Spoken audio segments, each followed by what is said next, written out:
Well, the number of ATM machines around the U.S. has slowly been declining over the past few years. The U.S. peaked with 470,000 ATMs across the country in 2019. That number dropped to more than 451,000 by the end of 2022. Now, the trend started during the pandemic when many people stopped using cash. David Tente joins us now. He's the executive director for USA and the Americas at the ATM Industry Association. He's also the president of the ATM Security Association. David, thanks for joining us. So what is causing this decline in ATMs in the U.S., and is it entirely pandemic related?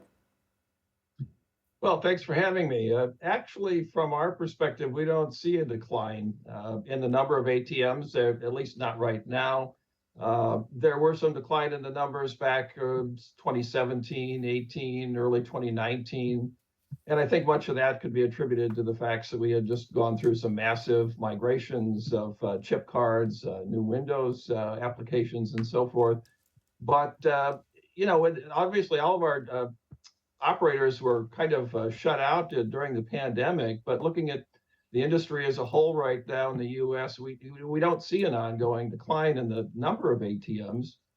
You can certainly find a few operators that are reducing their fleets and all that, but there's actually a few studies out there right now that put the ATM growth rate for the industry globally at about 4.8, 4.9%.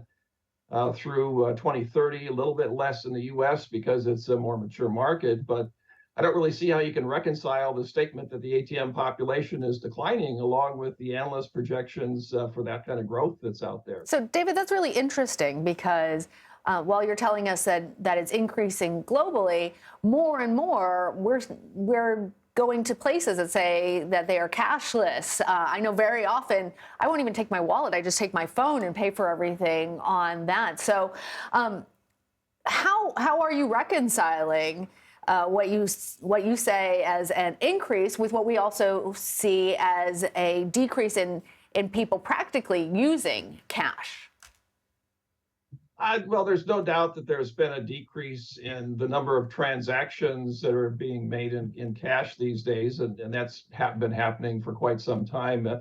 We actually did a study on that when the Apple Pay application first came out. But bottom line is that there's more cash in circulation right now than there has ever been. And the amount of cash that's in circulation has been increasing. The amount of cash that people are taking from the ATMs are increasing, even though the number of withdrawals is actually decreasing. But all that still looks pretty good for cash. And 20% of all transactions out there are still being made in cash. And that's an increase over last year, actually, according to the Atlanta Fed.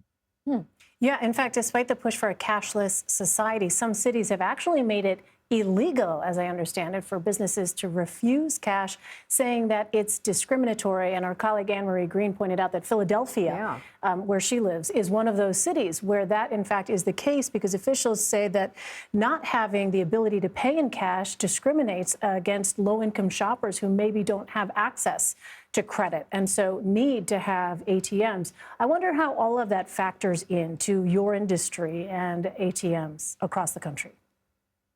Well, it's very important, and we are seeing the number of bank branches close, and in many cases, the branches are being replaced with either a smaller branch or a tellerless branch, or in some cases, the industry is taking over through independently operated ATMs that might be in big box stores or even convenience stores that their ATMs are now capable of doing cashless transactions, rather, deposit transactions, and they've got recycling capabilities and so forth. So all of that added functionality is helping our industry grow. Yeah, it's really interesting because I've seen many signs now saying there's a discount if you pay in cash. All right, David Tente. David, thank you so much. You bet. Thank you.